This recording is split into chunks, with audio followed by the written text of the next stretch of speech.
बिस्मिल्लाहिर्रहमानिर्रहीम अस्सलाम वालेकुम वेलकम टू माय चैनल की हालत वाड़ा जी। तो आप सबने जी बड़ा बड़ा वेलकम है। पहले तो आप सबका बहुत बहुत शुक्रिया कि आप लोगों ने जो इतनी मोहब्बत दिखाई है, उतने अच्छे अच्छे कमेंट कर रहे हैं और इतना प्यार दे रहे हैं। और दूसरा, जो बहुत सारे लोग हैं जिन्होंने शॉर्ट आउट के लिए या जिन्होंने अपने चैनल ग्रोइंग के लिए कहा था, उन सबके मैसेज मुझे मिल रहे हैं। मैं इंशाल्लाह आहिस्ता आहिस्ता करके ही सबके साथ जो है वो कनेक्टेड भी हो जाऊँगी और सबके रिप्लाई भी कर दूँगी और सबको जो है वो शॉर्ट आउट भी दे दूँगी, ठीक है। अच्छा, आज की जो स्टोरी है ना, वो बहुत ज़्यादा मुश्किल है मेरे लिए सुनाना, क्योंकि अपने ही ख़ानदान की स्टोरी है और अपने ही लोगों के बारे में बताने में जो है ना, वो एक अलग ही दुःख का एहसास होता है कि जो आप पे गुज़री होती है। जो शुरू की जो वीडियो मैंने आपको दिखाई है ना, वो उसी रिलेटेड है जो आज की स्टोरी है। अच्छा, ये जो है, ये जो आज की फुटेज मैंने आपको दिखाई है ना यार, ये शायद तुर्की की वीडियो है। क्यों, उसमें क्या है, उसमें जो है ना हस्बैंड ने जो है वो सेकंड मैरिज कर ली है और इसलिए की है क्योंकि पहली बीवी के यहाँ औलाद नहीं थी। तो उसकी जो माँ है ना, लड़की की माँ ने उसकी दूसरी शादी करा दी है और वो अपनी बेगम जो लेकर है ना वो घर पहुँचता है, तो आप बीवी का जो हाल होता है ना, जो पहली बीवी का हाल है, वो सही मायनों में आप देख सकते हैं, उसके दर्द का एहसास कर सकते हैं। तो इस पे मुझे वो स्टोरी याद आई, क्योंकि जिनकी स्टोरी मैं आज सुना रही हूँ, उन्होंने मुझसे कहा कि भाई तुम भी जो है ना इतनी स्टोरियाँ सुनाती हो, तो अपनी क्यों नहीं सुनाती, भाई मेरी स्टोरी सुनाओ। तो मैंने कहा ठीक है, मैं आपकी स्टोरी सुना देती हूँ अगर आप मुझे परमिशन दे रही हैं। तो उन्होंने कहा हाँ बिल्कुल, मेरी स्टोरी सुनाओ। और मैंने अपने शौहर को जो है ना वो माफ़ नहीं किया और ना ही मैं उसको माफ़ करूँगी। भले अब वो इस दुनिया में नहीं है, वो इस दुनिया से चले गए हैं, मगर मैं फिर भी माफ़ नहीं कर सकती। तो तुम लोग मुझे कहती हो कि माफ़ कर दो, तो तुम अपनी ऑडियंस से पूछ के बताओ, क्या इस सिचुएशन में जो मेरी कहानी है उसके बाद किसी इंसान को जो है माफ़ किया जा सकता है? तो भाई स्टोरी उनकी है, तो मैं आपको सुनाती हूँ उनकी ज़बानी। तो इनकी स्टोरी ऐसे है कि यार, जब मेरी शादी हुई ना, तो मेरी शादी से पहले मैं कोई शक्ल वाइज़ इतनी खूबसूरत नहीं थी, अपने पेरेंट्स की इकलौती बेटी थी और मैं काबिल कबूल शक्ल भी नहीं रखती थी। बहुत ही जो है वो बदसूरती में अगर आप मेरा शुमार करें तो मैं थी। तो मेरी शादी नहीं हो पा रही थी, मेरी एज भी निकल रही थी, जिसके बाद जो है मेरे पेरेंट्स ने, हमारे ख़ानदान में एक बेवा खातून थी जिनका बेटा था, वो भी कोई ख़ास शक्ल सूरत का नहीं था और उसकी एजुकेशन तो अच्छी थी मगर वो जॉबलेस था, उसकी जॉब नहीं थी। और उस टाइम मैं जो थी, मैं जॉब कर रही थी, मैं स्कूल में पढ़ाती थी, टीचर थी। तो मेरे पेरेंट्स ने आखिर मजबूर होकर मेरी शादी वहाँ कर दी और वो भी जो है वो हमारे अब्बू के एहसान तले थे, शायद इस वजह से उन्होंने मुझसे शादी कर ली और हमारी शादी हो गई। शादी के बाद जो है वो कुछ अरसा तो इस तरह चला कि मैं जॉब वगैरह करती थी, वो भी छोटी-मोटी, कभी जॉब मिलती थी, कभी सही जॉब मिलती थी, फिर कुछ महीनों बाद छूट जाती थी। इसी असना में हमारी 3 बेटियाँ हो गईं। अच्छा, फिर मेरी सास जो है, अल्लाह जन्नत नसीब करे, बहुत अच्छी खातून थी। जब उनका इंतकाल हो गया तो उसके बाद जो है इन्होंने सोचा कि मैं अब कोई कारोबार करना चाहता हूँ, कोई कारोबार करता हूँ। फिर इन्होंने जो है वो कारोबार किया। कारोबार माशाल्लाह थोड़ा अच्छा चलने लगा, तो इन्हें जो है वो क्वेटा शिफ्ट होना पड़ा। तो फिर हम लोग जो है, मैं क्योंकि अपने पेरेंट्स को छोड़ना नहीं चाह रही थी, क्योंकि मेरा ना कोई भाई था ना कोई बहन, तो मुझे मजबूरन जो है ना वो क्वेटा आना पड़ा। अच्छा, अभी यहाँ क्या करूँ यार, आज मैं खीरे की सब्ज़ी बना रही हूँ कीमे के साथ। आप लोगों के लिए बिल्कुल न्यू रेसिपी होगी, तो आप लोगों ने ज़रूर देखनी, बड़े मज़े की रेसिपी है। साथ-साथ आप ये भी देखते जाएँ, बहुत ही ज़बरदस्त रेसिपी है। खीरे के साथ बना रही हूँ कीमा, बड़ा मज़ा आता है। आप में से अगर किसी ने बनाई हुई तो मुझसे ज़रूर जो है ना वो शेयर कर सकता है कि आपके यहाँ भी बनी हुई है। अच्छा, फिर ये कह रही हैं कि हमारी जो है, हम क्वेटा शिफ्ट हो गए। क्वेटा में इन्होंने अपने कारोबार किया और कारोबार बहुत ज़बरदस्त चल पड़ा, बहुत अच्छे से चलने लगा। और इसके बाद जो है 1-2 साल हम लोग क्वेटा में रहे, तब तक हमारा काम इनका जो है ना बहुत अच्छा चलने लगा। इनका रवैया बहुत ही प्यारा था, मुझसे बहुत अच्छे से रहते थे, मेरे साथ बहुत प्यार से रहते थे। फिर मैंने देखा कि आहिस्ता-आहिस्ता जो है ना इनकी मोहब्बत में थोड़ी-थोड़ी कमी आने लगी, तो मैंने शायद फ़ील किया कि शायद काम का बोझ है या काम की वजह से इस तरह हो रहा है। फिर मेरे अब्बू की डेथ हो गई और मुझे कराची वापस आना पड़ा। मैं कराची आ गई, कराची आई, अब्बू की डेथ को 20 दिन बाद मैंने इनको फ़ोन किया। ये सिर्फ़ जो है वो जनाज़े पे इन्होंने शिरकत की और रात की फ़्लाइट से वापस क्वेटा चले गए। तो मैंने इनको फ़ोन किया, मैंने कहा कि बच्चों के स्कूल का बहुत खर्च हो रहा है, मुझे वापस आना है। तो उन्होंने कहा नहीं, अभी कुछ अरसे रह जाओ, अम्मी अकेली हैं, 40वाँ करके आ जाना। मैंने कहा नहीं नहीं भाई, मेरे बच्चों की पढ़ाई का बहुत खर्च हो रहा है, तीनों बेटियों की पढ़ाई बहुत ख़राब हो रही है और मैं वापस आना चाहती हूँ। तो इन्होंने कहा कि अच्छा मैं देखता हूँ। और उसके बाद क्या हुआ, मुझे जो था बहुत ज़्यादा ही वो हो रहा था कि घर जाना है, घर जाना है। तो मैंने क्या किया, कुछ दिन बाद अम्मी को जो है, वो अम्मी जो है मेरे साथ जाने को तैयार नहीं थी। मैंने कहा आप अकेली क्या करेंगे, मेरे साथ चलें। तो अम्मी ने कहा नहीं भाई, मेरा यही शौहर का घर है, मैं यहीं रहूँगी। तो अम्मी आने को तैयार नहीं, तो मैंने अम्मी को मामू के हवाले किया और मैं खुद जो है वो फ़्लाइट लेकर बच्चों के साथ में आ गई।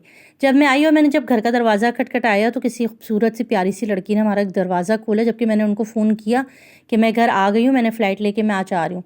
थोड़ी देर में मियाँ भी आ गए। तब तक मैं उससे पूछ रही हूँ लड़की से कि तुम कौन हो, यहाँ क्या कर रही? तो वो कोई जवाब ही नहीं दे रही है। तब तक मेरा भी थोड़ा-सा ज़हन अजीब-सा होता रहा, ये कौन है?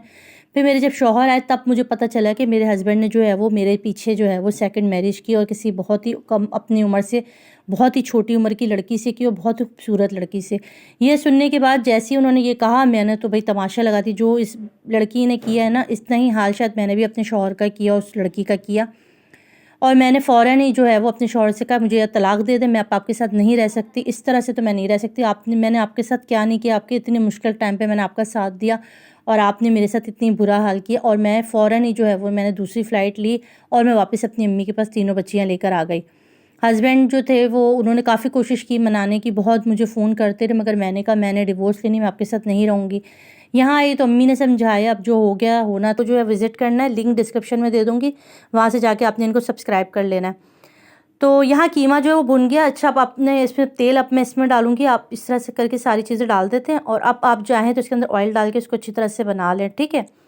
फिर कहती हैं कुछ अर्से यहाँ रही, उसके बाद अम्मी की भी इंतकाल हो गया, और ये जो घर था वो इन्हीं के नाम था।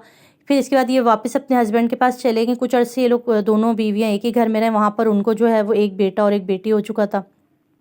फिर कुछ अर्से वहाँ रहे, उसके बाद इनकी नाचाकियाँ ज़्यादा बढ़ी, तो जो है हस्बैंड ने जो है उसी इलाके में, उसी गली में जो है इनको अलग घर ख़रीद कर दे दिया, तो सेकंड वाइफ को वहाँ रहने लगी यहाँ।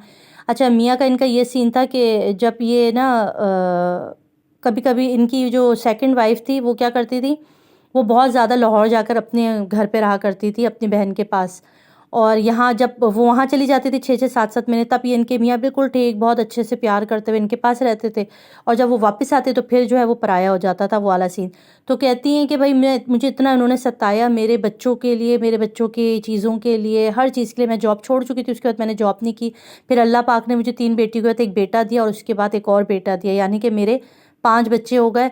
और उस बीवी से उनके 3 बेटे और 1 बेटी थी।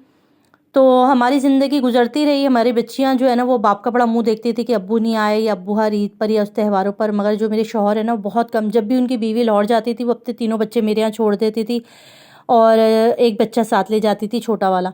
तो मेरे जो सौतन के बच्चे ना, मुझसे बहुत प्यार करते थे, मुझे बड़ी अम्मा कहते हैं, अभी भी कहते हैं बड़ी अम्मा, बहुत प्यार करते थे। तो मुझे ये चीज़ अच्छी लगती है, उनके बच्चे बहुत। और अक्सर मुझे कहते थे हमारी अम्मा अच्छा नहीं करती, हमारी अम्मी अब्बू के साथ कान भरती है, हमें पता है वो अच्छी नहीं है, आपके साथ अच्छा नहीं करती, आप बहुत अच्छी हैं। तो ये चीज़ें मुझे बड़ा अच्छा लगता था, मैं इसीलिए उन बच्चों को भी अपने साथ रख लेती थी। तो फिर वो औरत जो थी ना, वो पैसे के पीछे थी मेरे मियाँ के, और बहुत ज़लील करती थी मियाँ को, बातें भी सुनाती थी, मगर मेरे मियाँ खुशी-खुशी उसके पीछे-पीछे घूमते थे। उस औरत ने जो है ना, हमारी हँसती-बसती ज़िंदगी बर्बाद कर दी, उस लड़की ने, बहुत कुछ। और इसी तरह मेरे बच्चों को कभी किसी चीज़ की कमी होती, कभी किसी की चीज़ की, मियाँ जो हैं वो वहीं पड़े रहते, जो बीवी कहती थी दूसरी बीवी वो करते थे। चलो भाई, ये टाइम भी गुज़र गया, मैं बूढ़ी हो गई, मेरी बहू आ गई, उनके यहाँ भी बहू आ गई, और इस तरह हो गया। अब आज से 1.5-2 साल पहले उनका इंतकाल हो गया। इंतकाल के बाद जब हमें वसीयत पता चली, तो पता चला उन्होंने अपनी जायदाद, अपना घर, अपनी तमाम प्रॉपर्टी, अपनी बैंक में जितना सब कुछ था, वो सब जो है वो दूसरी बीवी के बेटे के नाम कर दिया। जबकि मेरा बेटा उनके बच्चों से बड़ा ही था, मगर उसके बावजूद उन्होंने जो है वो सारा कुछ जो है वो उनके नाम कर दिया। और उसके बाद अभी जो है मेरे बच्चों को कुछ सी भी चीज़ की ज़रूरत है, या कोई प्रॉपर्टी बेचनी हो, या कोई दुकान का कुछ भी हो, लेन देन करना हो, सबके लिए हमें जो है वो दूसरी बीवी के बच्चे का मुँह देखना पड़ता है।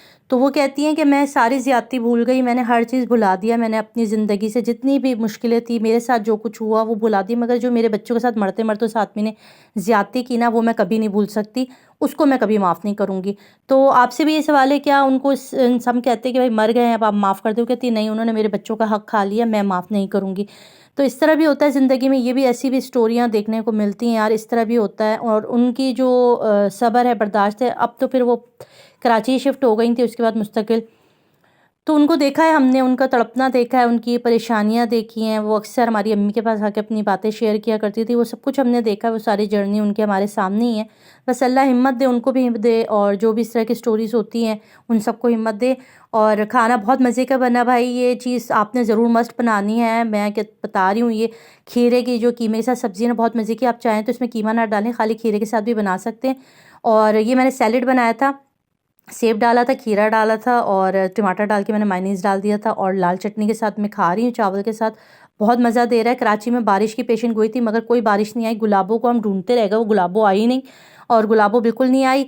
तो उसका भी बड़ा अफसोस है कि भाई बारिश नहीं हुई सही वाली, बिल्कुल हल्की हल्की बूंदाबांदी हो रही है। और आपको चैनल पसंद आ रहा है तो सब्सक्राइब करें, और अगर आप पुराने हैं तो लाइक करें, ठीक है जी।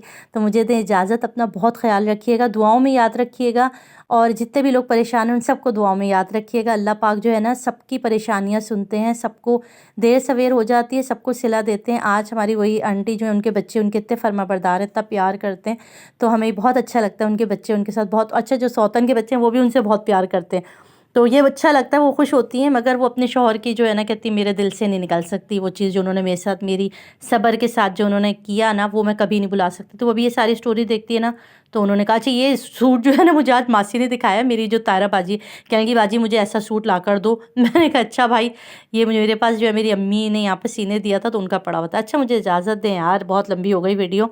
अल्लाह हाफिज़, दुआओं में रखिएगा याद। खुदा हाफिज़ नासिर।